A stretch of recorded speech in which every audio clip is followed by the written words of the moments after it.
Testament is focused on large groups, and you've seen that before. For example, God selected the nation of Israel, not one person, but the nation of Israel, to be his chosen. And because of that, other nations opposed them. And we see what happened with the Palestinians. We see what happened with the Egyptians, how many years the Israelites and the Egyptians were at odds with each other. And so that's the way the Old Testament seems to have gone. It was a time that reflected upon God's use of a chosen people for his own. But he knew that there was going to be a time that he would have to bring all people back to him. And so the major issues that happened in the Old Testament, for a lot of reasons, happened to large groups of people. All you have to do is look at the cities of Sodom and Gomorrah, for example. It wasn't just one person in Sodom or two people in Gomorrah. It was whole cities. And it was whole nations. And in fact, it was almost the whole world when he flooded this place. And he kept the remnant of Noah.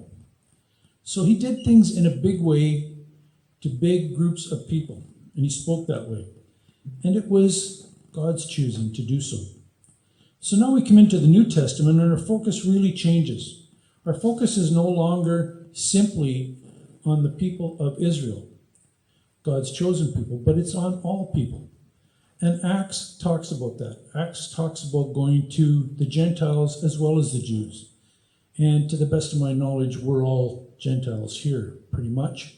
And so it was an opportunity for us to come to know the Lord.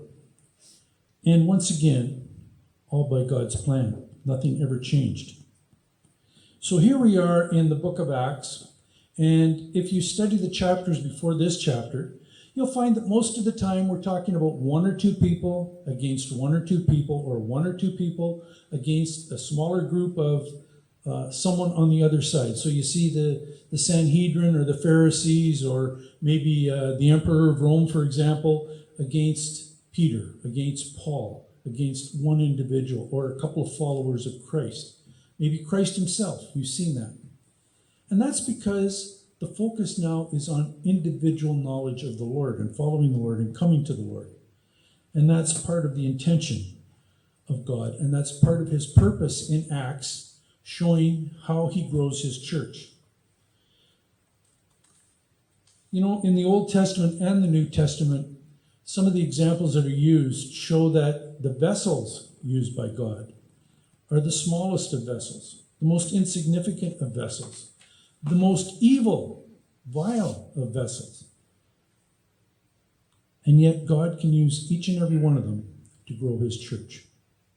Let me just give you a couple of quick examples. One, of course, is David, that young boy who stood before the Palestinian Empire and slayed the giant Goliath.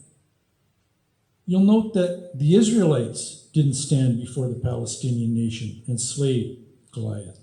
David slew Goliath. David seems insignificant. He was just a shepherd boy. A boy, not a man. Not a giant, not someone in comparison to Goliath, but somebody totally different.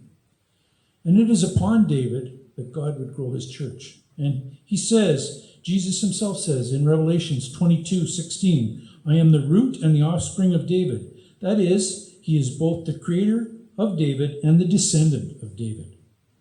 Look at how many passages we have that either speak of David or are written by David. A lot of them.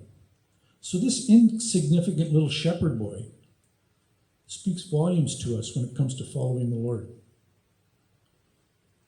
David was always meant to be a big part of God's plan. Let's flip to the New Testament. Saul was among the top persecutors of God's people. And we see that he was really adamant and really vehement about pursuing these types of people. People who followed God. People who followed Christ. And in fact, he sure was capable of breaking a few of God's vessels on his own. But he would become Paul, and he would be used by God to plant many seeds, many seeds, uncountable number of seeds. Evil or not, God could use him. As for Saul, he made havoc of the church, and I'm going to give you a couple of examples. This is Acts 8:3. He made havoc of the church, entering every house and dragging off men and women, committing them to prison. Now, these aren't just any men and women. These are men and women of the church. Then in Acts 9, 1 and 2, he says, Then Saul, still breathing threats and murder against the disciples of the Lord, went to the high priest and asked for letters from him to the synagogues of Damascus, so that if he found any who were of the way, that is, who were followers of God, whether men or women, he might bring them bound to Jerusalem.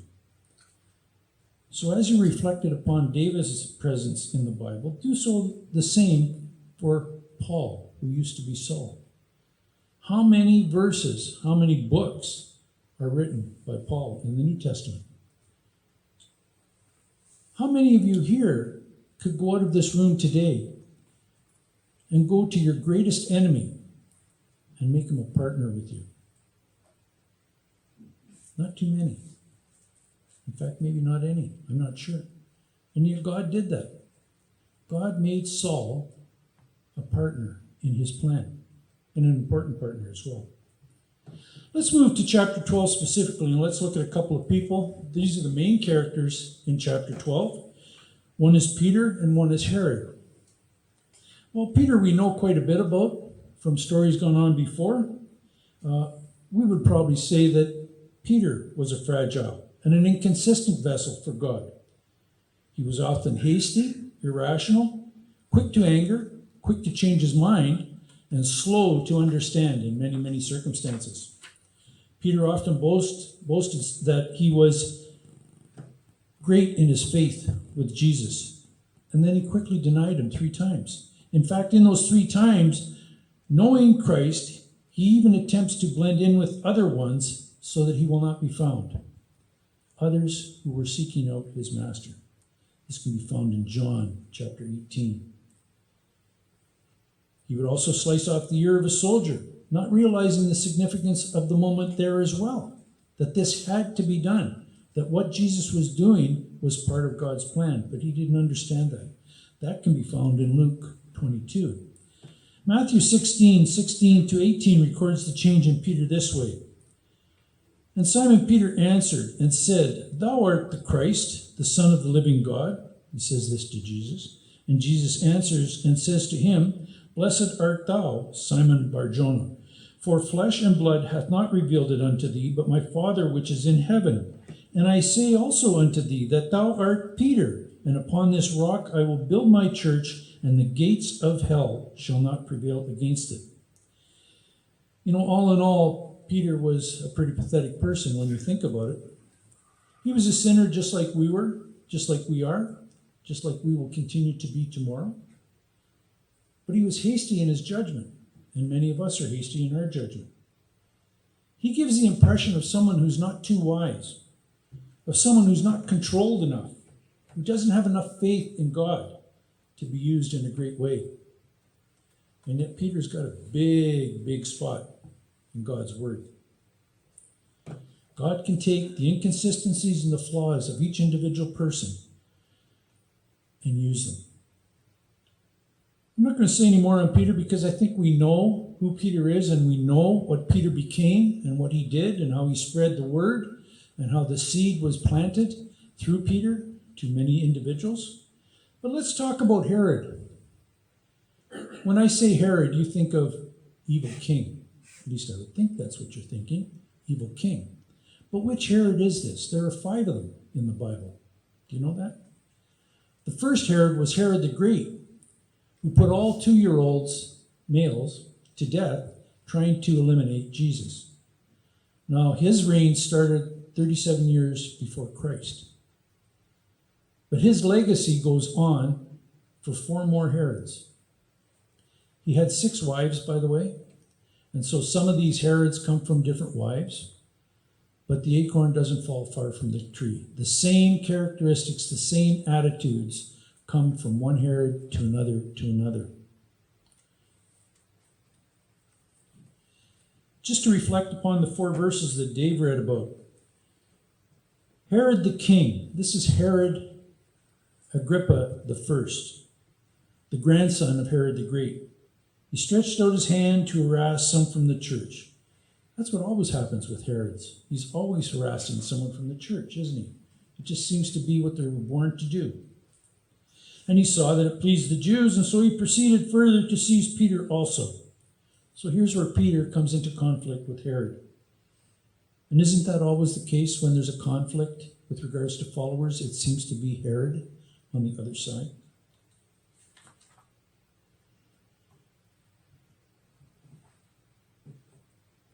Herod the Great was the one, as I said, who slew the 2-year-olds and younger. His son, Herod Archelaus, continued in his father's legacy by driving Mary and Jesus to leave Jerusalem and the Jerusalem area and go to Nazarene, thereby fulfilling the prophecy that he would be called a Nazarene. His brother, Herod Antipas, from another mother, by the way, also began his reign in 4 BC and can be found in Luke 13, where he attempts to thwart the work of Jesus as great multitudes were starting to flock to Jesus. His messages were getting out. People were taking notice. Such actions redirected Jesus towards Jerusalem, as Jesus himself spoke of in Luke 13:33. Nevertheless, he says, I must journey today, tomorrow, and the day following, for it cannot be that a prophet should perish outside of Jerusalem. Herod just helped to fulfill the prophecies that were put in God's word. It doesn't sound like a big deal, but in order to change direction, sometimes you have to put a stone in the way of the road. Sometimes you have to drive in the ditch for a little bit before you get back on to the pavement.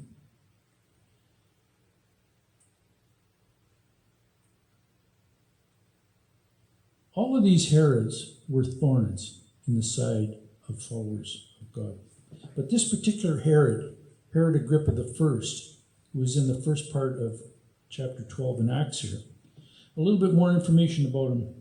He, in his formative years in Rome, was under the protection of Tiberius, often getting into trouble and finally falling right out of trouble with that same ruler. He had to leave. But in fact, his relationship became so broken that he left Tiberius and switched allegiances to Caligula. It's not a wonderful change to be making. It's like going from Mussolini to Hitler. Not much difference, really. And he was saved only when Tiberius died, and Caligula, who liked Herod Agrippa I, saved him. He made Agrippa the king of Philip the Tetrarch's territory, northeast of Galilee. So he gets land out of this. Then he arranged for the exile of Herod Antipas, his brother, the self-styled Herod who killed John the Baptist. This action gained the additional territories of Galilee and Perea, which sat across the Jordan River from Judea and Samaria. It's a land grab. It's a power grab. It's all about me grab. It's not about God. It's not about doing well for his region. It's not about making the Roman hierarchy who put him in this place. It's not about pleasing them. In fact, Agrippa himself endeared himself a little bit to the Jewish people by convincing Caligula that he should refrain from building a statue of himself and having it installed in the temple, because it wouldn't be in his best interest. In actuality, it wouldn't be in the best interest of the people of the temple. And so he eliminated that opportunity. Caligula was assassinated by Claudius, and he became Caesar, and Herod Agrippa II gained more land in Idumea, Judea, and Samaria, making him the most powerful king in the area since the first king, Herod the Great. A land grab. It was all about him. But he also made the Jewish people happy in small ways, as I said. He stopped Caligula from building an idol. He also pleased them in arresting Peter. And you say, well, that doesn't do us any good. That doesn't do God any good. But there are reasons for this. Whether he was politically savvy or simply greedy, he saw worth in Judaism. In fact, he lived not in Jerusalem, but he chose to live in Jerusalem, not the capital of Caesarea Maritima, which is on the coast of Samaria, where he should have been living. It is said that he read Deuteronomy 31, which speaks of not putting a foreigner over you who is not your brother. He convinced the people that he was indeed a brother of theirs. So it's like he wanted his cake and he wanted to eat it too. But as you can see through all of this, the acorn doesn't fall very far from the tree. Anybody named Herod was not doing followers of Christ a favor. Or was he? What can you glean from this passage today? What can we apply to what we do today? Well, Herod's single focus, unbeknown to him, was to continually spread seeds of hope, the good news far and wide. The illustration of Peter is also worthy of a focus. You see, each and every time Herod aggravated, threatened, went after a follower of Christ, whether it was one, two, or a group, they went further afield. They spread that word, they spread that gospel, that good news to others who never would have heard it. Because without this kind of threat, these people all probably would have stayed in the Jerusalem area. But they went to all corners of the earth. We see that Herod guarded Peter when he captured him with 16 soldiers. This is one unarmed man, and he is guarded with 16 soldiers. He is shackled and he is put in prison, locked behind a door. What did that do? It did a lot.